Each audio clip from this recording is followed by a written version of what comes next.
Niektóre osoby spodziewały się czegoś innego, dlatego śpieszę z wyjaśnieniem. Miałem zrobić film na temat tego, co ostatnio zaszło wśród moderatorów Yandere Deva, ale ostatnie wydarzenia odsunęły mnie od tego pomysłu. Po pierwsze, Prison Mate Luke i Manga Kamen już zrobili o tym swoje filmy, dlatego odsyłam was do nich, jeśli chcecie poznać szczegóły. Po drugie, jeden z byłych moderatorów Yandere Deva szczegółowo wyjaśnił sytuację w poście na Arca Shosana. Link do tego posta macie w opisie, jeśli chcecie poznać więcej szczegółów. Po trzecie, ten post. Ten post był dla mnie plaskaczem w twarz, który zmusił mnie do pomyślenia o poszkodowanej osobie, co może się przez to czuć. O ile nie chcę się o tym wypowiadać, to jednak trzeba uświadamiać się, na co zgadzają się fani tego pana. No i nie chcę być drugim Harley'em TBS, który powtarza dla pieniędzy to, co zostało już powiedziane. Link do tego posta też macie w opisie. Zamiast robić o tym złożoną wypowiedź, podsumuję to jednym zdaniem. Nikt się tego nie spodziewał, ale nikt nie był zaskoczony. I nic nie zapowiada lepszych zmian. Mam nadzieję, że będziecie wyrozumiali i zrozumiecie moją decyzję. Ten film będzie o czymś, co oryginalnie miało być mniejszym tematem. Jakiś czas temu znalazłem na Arstrash Osan screenshota jednego z komentarzy pod postem na oficjalnym subreddicie Yandere Simulator, tym z cenzurą, Kim Jong-un byłby dumny, od samego Yandere Deva. Jest prawdziwy, sam sprawdzałem. Pytanie dotyczyło nagród, które można będzie otrzymać na przyszłym Kickstarterze.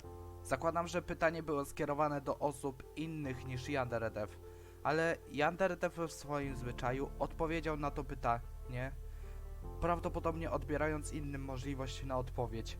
Już tak robił. To, co widzicie na załączonym obrazku, to cała lista, nie licząc małego dopisku na samym końcu. Zanim zacznę właściwą część filmu, proszę o to, żebyście podchodzili do tego z dystansem, gdyż rzeczy podane na tej liście nie są potwierdzonymi nagrodami. Opinie są wyrażone z założeniem, że to może być oficjalne i nie przewidują istnienia prawdziwej listy nagród. Zatem nie przedłużając, zobaczmy, co Yandere Dev zaproponował. Twoje imię w napisach końcowych. To akurat jest ok. Takie rzeczy powinno się robić, nawet jeśli osoba wspierająca wpłaca najmniejszą możliwą kwotę. Zestaw ekskluzywnych tapet. O ile zakład, że będą ekskluzywne tylko przez pierwsze 24 godziny, już sobie wyobrażam, jak ktoś płaci za wszystkie nagrody tylko po to, by móc się tym podzielić z resztą internetu. To nie są lata 90. Yandev. Te czasy już dawno minęły. Dostęp do ekskluzywnych aktualizacji.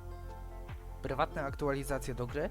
Teraz zastanawiam się, czy ktoś wcześniej robił coś takiego, nie licząc twórców, którzy dają wybranym osobom dostęp do wersji beta swoich gier.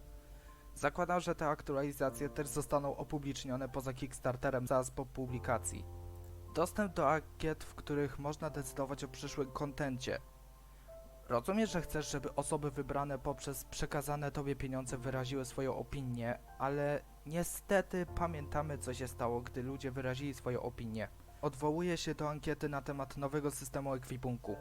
Czas na lekcję historii. 20 czerwca 2016 Yandere Dev zaproponował nowy system ekwipunku, który był oparty na systemie z Resident Evil 4 i, uwaga, tutaj polegał na otwieraniu spódnicy Ayano.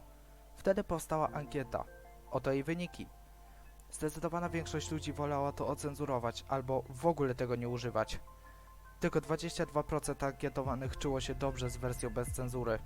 3 dni później Yandere Dev w jednym ze swoich blogpostów kompletnie olał ludzi, którzy okazali swoje zniesmaczenie tym pomysłem, stawiając seksualizację nastolatek na poziomie przemocy w grach i próbował zmusić ludzi do zaakceptowania tego systemu, proponując sposoby na cenzurę. Ostatecznie pomysł został porzucony. Koniec lekcji, nic nie macie zadane.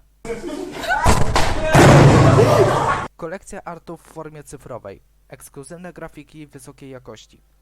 To samo co z tapetami. Ktoś za to zapłaci, dostanie to i rozpowszechni w internecie, żeby nikt nie musiał za to płacić. Cała muzyka z gry w wersji cyfrowej. Muzykę z gry można wyszukać na YouTube, a potem skonwertować za pomocą internetowego konwertera YouTube to MP3. Po co mamy płacić za coś, co możemy dostać za darmo? Klucz do finalnej gry na Steamie. Po pierwsze, Steam Niezły żart, Yandere Dev.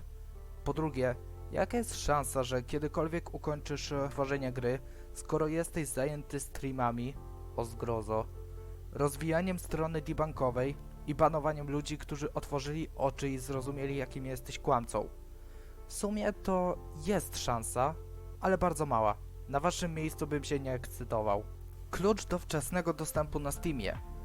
To powinna być nagroda również dla patronów, którzy z jakiegoś powodu dalej chcą ci zdawać pieniądze za siedzenie na dupie. Niech wiedzą, że rzeczywiście warto wydawać na ciebie swoje ciężko zarobione pieniądze. Jedna z aktorek głosowych nagra dla ciebie kwestię. Po pierwsze, po co nam to? Czy ty chcesz to jakoś wykorzystać? Po drugie, co jeśli ktoś zechce, żeby zrobił to aktor, nie aktorka? Nie będzie takiej możliwości? 100% zniżka na dowolny produkt ze sklepu. Patrząc na to, ile zarabia z samego Patrona, to raczej może sobie na to pozwolić. 100% zniżka na wszystkie Dakimakury ze sklepu. Dakimakury nigdy nie były, nie są i nie będą dobrym pomysłem. Czy muszę przypominać, że większość postaci w grze to nastolatki? To są te same postacie, które pojawiają się na Dakimakurach. 8-calowa figurka Ayano. 8 cali to około 20 cm. Gdybym kupił taką figurkę, która ma związek z takim projektem jak Yansim, to czułbym się, jakbym wyrzucił pieniądze w błoto. Gdyby mi się chciało wydawać pieniądze na taką figurkę, to kupiłbym figurkę postaci z dobrej gry. Poza tym, z tego co mi wiadomo, to na wyprodukowanie takiej figurki trzeba wydać niemałe pieniądze. Zdesignuj własnego NPC-ta, który pojawi się na ulicy. W sensie, że w mieście czy w cutscence pod koniec dema. Coś mi się zdaje, że jednak chcę dostawać te e-maile. Wyobrażam sobie tu powódź postaci słabej jakości. W sumie to by pasowało, bo główne postacie są słabo napisane, jakby wyrwane z fanfika. 11 rywalka ekskluzywna dla osób wspierających kampanię. To samo co z kluczem do wersji wczesnego dostępu. Chcesz zachować patronów? Niech mają świadomość, że warto. Bo na chwilę obecną to praktycznie nic z tego nie mają.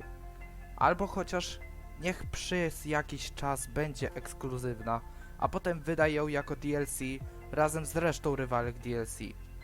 I to jest cała lista. Po przejrzeniu tego wychodzę z założenia, że Yandere Dev naprawdę liczy na sukces tej kampanii, co jest zabawne, jeśli weźmiemy pod uwagę dramę. A komentarze na Kickstarterze podobno nie da się usunąć. Kampania może się skończyć tylko w jeden sposób, czyli niepowodzeniem. Chyba że jakimś cudem przywróci Clevelanda na swoją stronę. To tyle na dziś. Jeżeli obejrzeliście film do końca, to mam nadzieję, że obrazek kosmosu, muzyczka i moje gadanie wam się podobało. Dziękuję za uwagę, trzymajcie się i do zobaczenia w następnym filmie. Spoiler!